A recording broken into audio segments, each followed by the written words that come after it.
email etiquette activity on the session, of course. So we'll start with that. So now a survey was conducted amongst 1200 people and they were asked that how much does email etiquette impact their likelihood to engage with a stranger. And these were the results. Almost 80% said email etiquette influences their likelihood of continuing discussion with a stranger. That's how important email etiquette is. So now there are a lot of things that we have shared in the one-to-one feedbacks as well. But now let's just go through the whole thing to understand and take care of that in the future. So now there are two types of email. One is the formal email, another one is the casual one. Casual one is the one that we write on Gmail, friends, family members. In actual, we don't write those many emails to family members. But then those are the formal casual emails. Other one is the formal emails. So formal emails, the purpose of the emails are to inform, to convince, to enable action, and with respect and integrity, dignity. So why email etiquette? Because a lot of times in the feedbacks also you might have seen that sometimes we have disorganized content, some critical information is missing. So unclear action or request, person doesn't understand what we are supposed to do. Have we received an email like that? Where we are a little lost? Why have I got this email? What am I supposed to do? Content is too wordy, long and difficult to read. So that's the reason we need to have. Now why email, what is the purpose of email etiquette? It shows professionalism. It shows that they are interacting with the professional. Now why it's important? Because when you get a feeling that you're interacting with a professional, it makes it easy to understand the other person, and they create, again, that acts as a brand image, personal branding as well. It shows efficiency because you value your time, you value the time of the other person. You convey the message using less words, keeping it short and concise. Security as well, because all the email communications are on the company server. So there are four sections of 4 C's that we need to understand of effective emails. The first one is the content, then the correctness of the email. Content talks about the subject as well as the body of the email. So how we should have this, what kind of subject we should have, or how long or how concise the body should be, we'll be talking about that. Then the correctness of the email, that whatever information that you are sharing, is it correct? Have you checked the facts? Are you sure the information that you're sharing? Why is it important that we ensure that we share the correct information on email? Why it's important as well that we share correct information on emails? It is read properly, yes. Another reason? It is a documented form. People can always pull back an old email and say, see, you have written it. And then you may be in trouble. Now, next one is concise, that how concise your content. It should not be too long. It should not be too small that you're missing out the critical information. And the last but not the least, being courteous. Courteous doesn't mean that we are courteous from a professional point of view. That you are not losing sense of self and you're not giving all the courteousness or the politeness and in that. Wherein here the courteousness in email refers to the professionalism with the dignity that we are communicating. It's like we are good, you are good, let's talk. So that's the kind of courteousness is required. So the first is the content. So as I said, subject and then the body of the email. Now subject should convey the essence of the email, like meeting scheduled or self-introduction. Need documents and guideline. Need documents. So when the person looks at the subject, he would get an idea that what kind of information it will have. Must not be a doesn't have to be a grammatically correct big sentence. It should be small and to the point. Urgency of the message must be indicated in the subject line. Saying that, I would also like to highlight this point that please don't make every message that you send an urgent message, because it will act as, wolf, that story of the wolf. Wolf has come, and then nobody will believe on your urgent emails. So just make only those emails urgent. And secondly, if you want to send an urgent email, you want immediate attention, then it becomes your responsibility that you pick up a phone or send a message to them, informing them that I have shared an email, it's urgent, please check it and respond to that. Because when you talk about emails, people don't always check emails, and that should not be checked all the time. After every 2-3 hours, you should be checking your emails just to see any latest update, any latest email that you've got. But when we newly start to use email, uh, I'm not sure about you. I used to check it every 5 minutes later. So do you also end up, checking your emails after 5-10 minutes? Something new. So if that is the case, don't do that. It's not required. If it's something that requires your immediate attention, people would give you a call and inform you. Make sense? Any questions so far? So next is call to action. So instructions or information we want the reader to take away from the message. So how would we ensure that?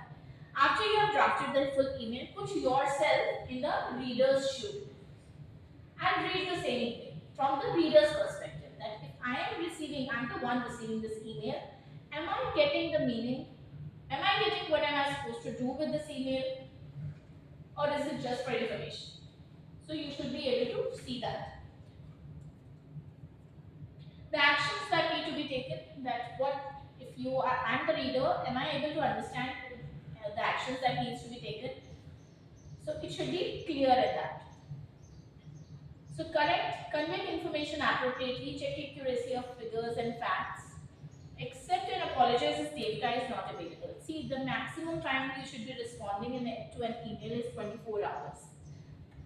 Saying that, it also is important that you should not be waiting for 24 hours before responding to an email. Okay, ma'am said my maximum is 24 hours, okay, let me wait till tomorrow, I will respond. No, if in case you need to take time, you can reply within 24 hours. But let's say somebody has asked for some information and you don't have it, and you're not even sure that you would, so you want to update. Don't wait for 24 hours. Don't tell them that as of now, I don't have the information available. As I will share it as soon as I get it. So the person understands that if you don't respond at all to such kind of email, then the other person may require it to complete a project, complete a report, and he would not understand. So it becomes your responsibility that send that message that I have not received the information as of now. I will update you once I receive it. So the other person can continue with some other work. Make sense? When in doubt, ask. So you have peers, you have managers, you have people around. If you are doubtful about anything that you should do or should not do, should write or should not write, please check with your peers, check with your manager to confirm and then just send it across. So content should be called, we've done that. Yeah. So correct. So spelling and grammar, make sure you install Grammarly on your Google, in your laptop, and even on phones. I was just checking the phones and I don't think so there's a grammar check thing installed. So make sure you do that. You have a Grammarly keyboard for phones as well. So install that so that whatever communication you are doing, it's grammatically correct. Use precise words. Program your email to auto spell check to all outgoing emails so that you avoid blunders, grammatical blunders. So it's very important to see who it is marked to. Who should we mark the email to? What email address should we be putting in the to section of the email? So for example, if what's your name here? Priyanka. So if I'm writing an email to Priyanka and I want Srijita, I want Srijita to have an idea about this communication. So I would mark it, put her email address in two, and I would put her email address in CC because I want her to be in the loop while I'm having this conversation. Make sense? A lot of times, to proofread the email beforehand to be sure that it's exactly the way you want it. Put yourself in the receiver's shoes, as I've already said that. Am I the right person to be getting this email? So if you're not sure, you should be sending it to Priyanka and CCing it to Srijita, or you should be putting both of them in two, or it's the other way around. So when you put yourself in that person's shoes, you would be able to understand. Did it make sense to me? Am I clearly able to make out why did I get this email? So is it clear why you are getting this email? Why it's avoid sending a reply all. A lot of times it happens that HR sends emails to all the people at the same time, asking for Aadhaar card, and people end up saying doing reply all. So all the Aadhaar cards they're sending are going to everybody's inboxes. So that should be avoided. Reply all only when you want others, only on those emails wherein you want others to be in loop about that communication. Otherwise, simply use reply. Attachments. When we start to send emails, it's a very common mistake that we all do. That we write that please find attached report, but we forget the attachment. We forget to attach that document. So just check. Don't put anything in the to section first. Once everything is done, then put the to or CC things. That's the best way to avoid that. Check with the receiver. He or she would like to receive the attachment, or is there any common drive that you have where you put in the files, or if it's the sizes you will share the drive link. So how is it? You need to see. Do not attach very heavy attachments. That should be avoided. So we usually put it in the drives. You may have your company's or department's drives. So the language should be simple. Avoid jargon, excessive phrases or repetition. So same communication rule that in your email also make it jargon free. Use simple language, excessive phrases. That's a simple rule for communication, isn't it? So be it verbal, written, or telephonic conversation. That's simple everywhere. That avoid jargon, excessive phrases or repetition. Keep it short, concise, to the point. Be brief, get to your point as quickly without leaving any necessary details. A lot of people have mentioned, I am new one, joined in the organization. You don't have to mention that. This is to request you uh, these documents, and please share if you require any information from my end. Make sure you mention your department name. You don't have to mention to them that you are new, unless it is the requirement. Let's say you're contacting someone who others used to contact. So now you're contacting them. That is when you will do that. One of our participants also asked that should we mention GET? Don't mention that. Put the other one, other profile that you have. You don't have to highlight the fact that you are new. Shouldn't be highlighting that. Because we all have biases, cognitive biases. Subconsciously we start thinking, oh, this person may not know. So before they actually have any interaction, they will create a judgment about you. You don't want. Avoid SMS lingo, you instead of YOU, to instead of to, please instead of please. So avoid all that. Frequently used abbreviations, Mr., Mrs., FYI for your information, etc. So for example, what's your name here? Pratish. Now Pratish, I've sent an email to Pratish, but I forgot to CC Anushka. But I wanted to keep her loop. So maybe I will forward the same email to Anushka, and on the top I will write FYI. That's it. Make sense? Or hi Anushka, FYI. That's it. So this is to thank you for your, so let's just see some common mistakes that we all do consciously or unconsciously. This is to thank you for the quick response. So simple, thank you for the quick response.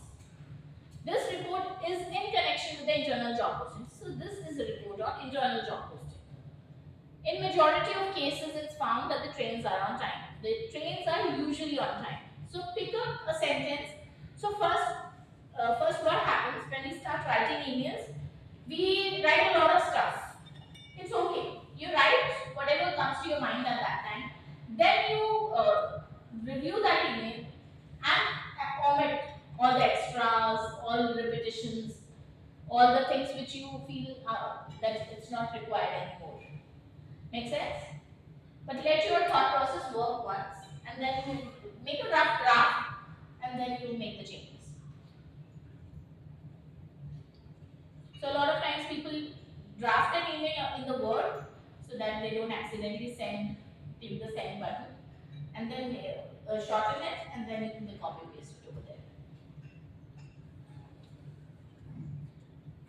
So Rahul will arrive at about 9 o'clock. So Rahul will arrive at or about 9 o'clock. I need the following information in order to complete. So in order is not required to complete the report.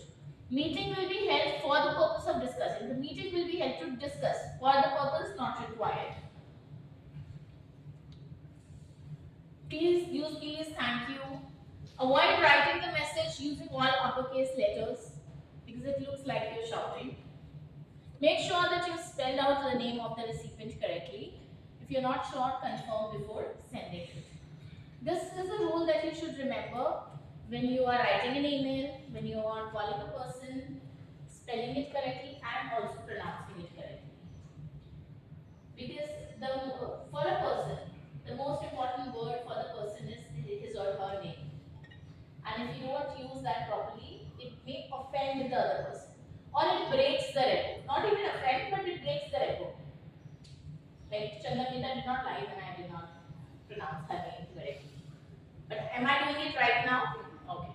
So I consciously put the efforts to learn people's name, use them in the conversation because it helps to build rapport. It feels connected.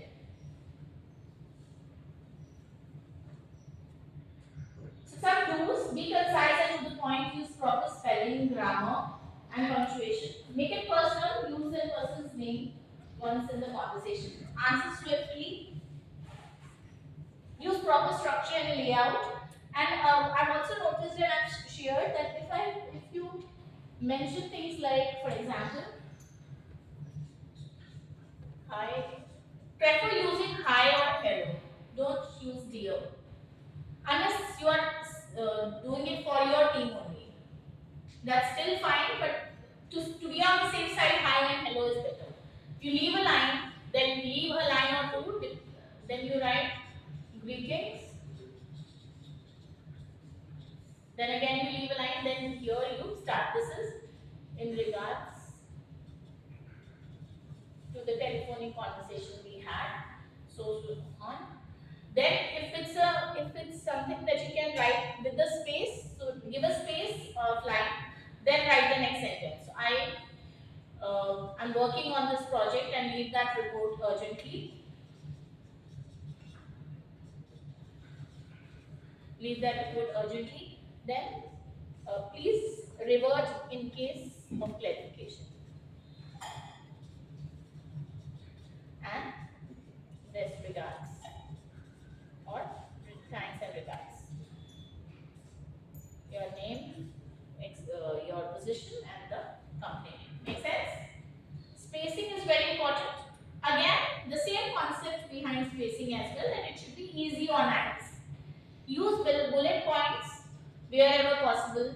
If you're calling somebody for a meeting, please mention that please find the details below.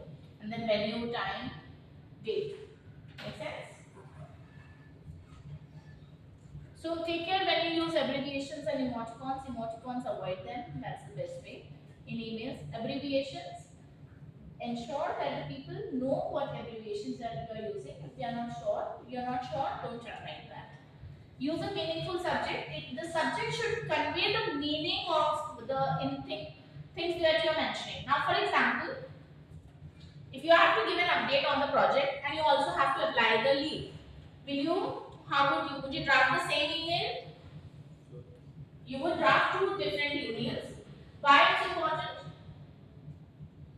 You are not handling that with because updating is very different thing and making a leave or requesting for a Very leave. nice. And in future, if anybody wants to check whether you have, applied for leave or not, they can always check by just mentioning that in search option leave, and then they would get that email.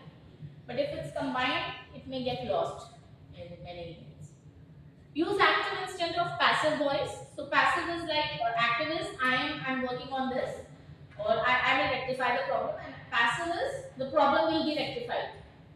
So in your emails, don't use, because active voice shows responsibility, mentions the name of the person who is responsible for the task, and in passive voice, it doesn't give any clarity at who is doing what.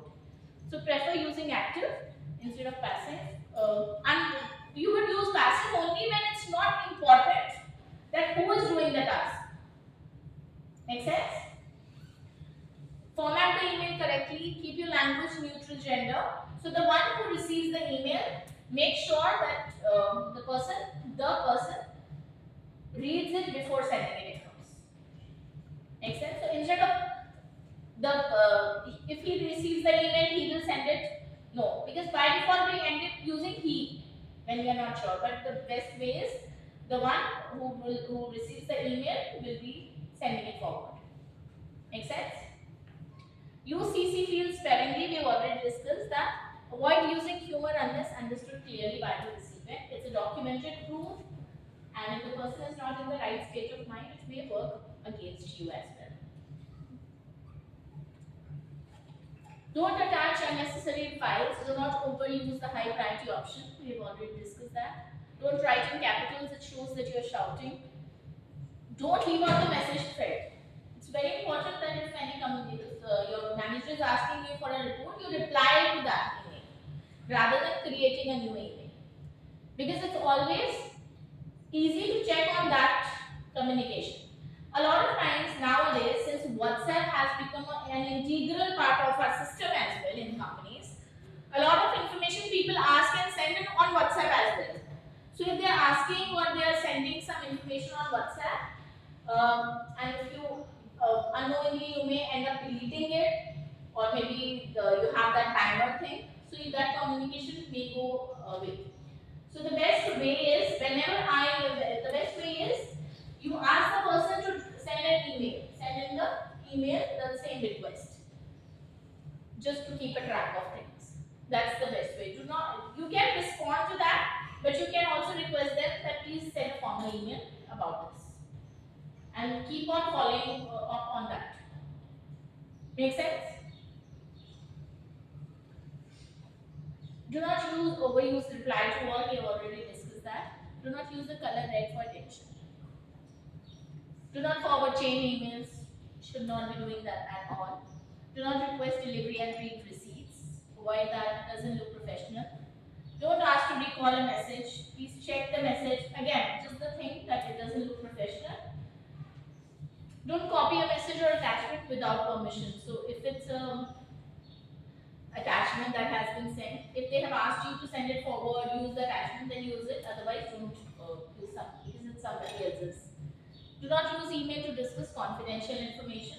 Again, it's on the server and it's documented, so anybody can read that. Avoid using urgent and important. Avoid using long sentences. Don't send or forward emails containing defamatory, offensive, racist, or obscene remarks. Now, saying that, a lot of times it happens that somebody has not responded to us or reacted, or maybe we have reacted and the conversation became a heated conversation. Have you ever been there? Yes, we all, maybe, knowingly and unknowingly, at some point in time, we have been there. And you go back to your system and you receive an email. What's your instant reaction? You would respond to that email. But do not do that in that state of mind, because right now you don't have a clear thinking.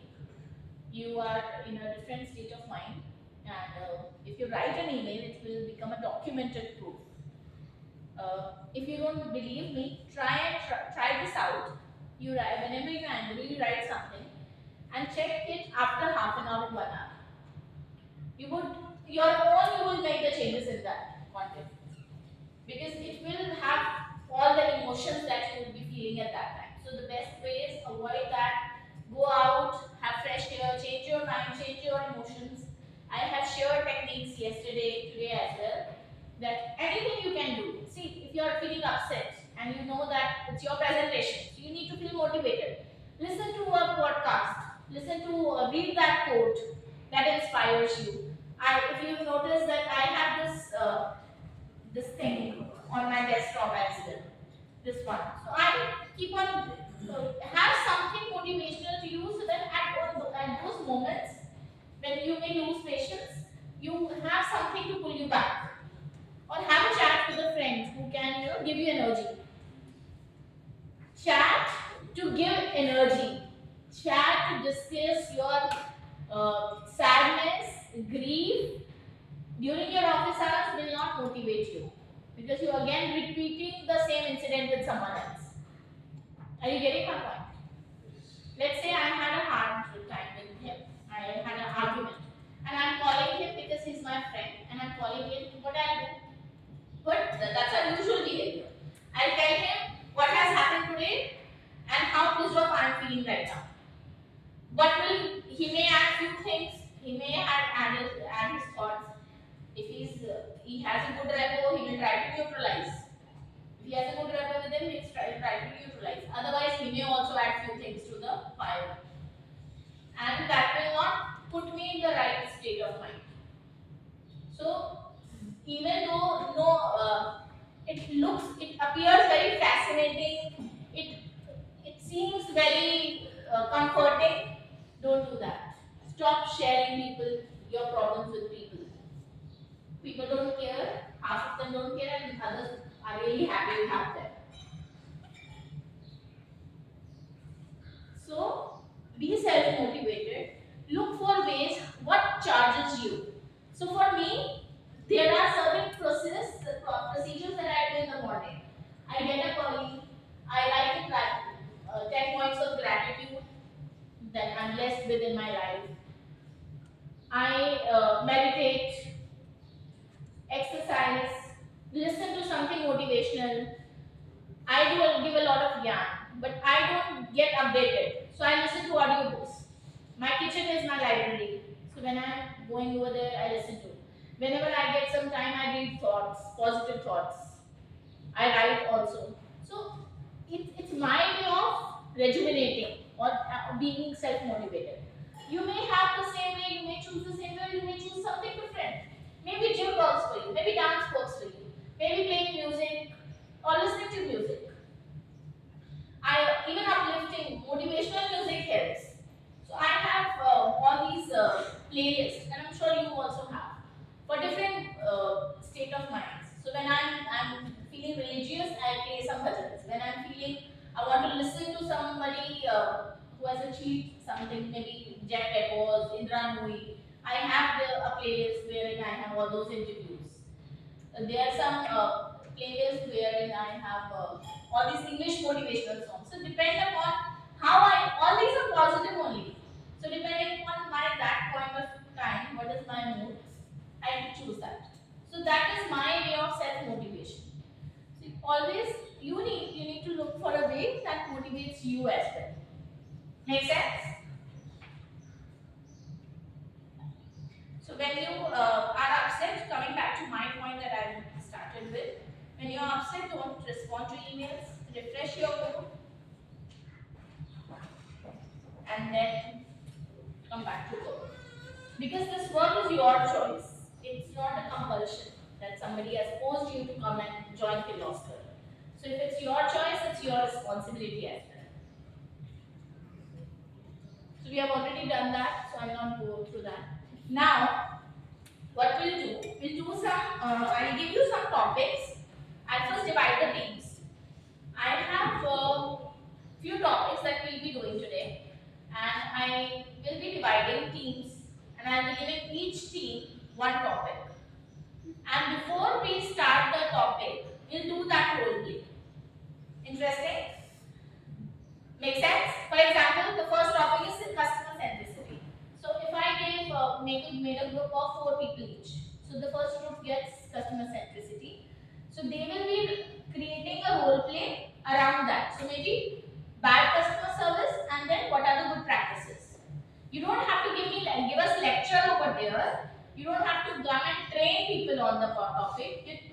you need to demonstrate what is a bad customer service like and what's a good customer service like. So 5 to 6 minutes is sufficient. Interesting? So we'll have group of 4. So say A, but we have 20 people, no? So we'll have group of 4, we'll have 5 people.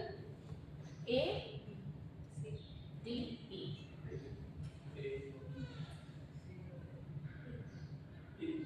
E, B, C, E, A,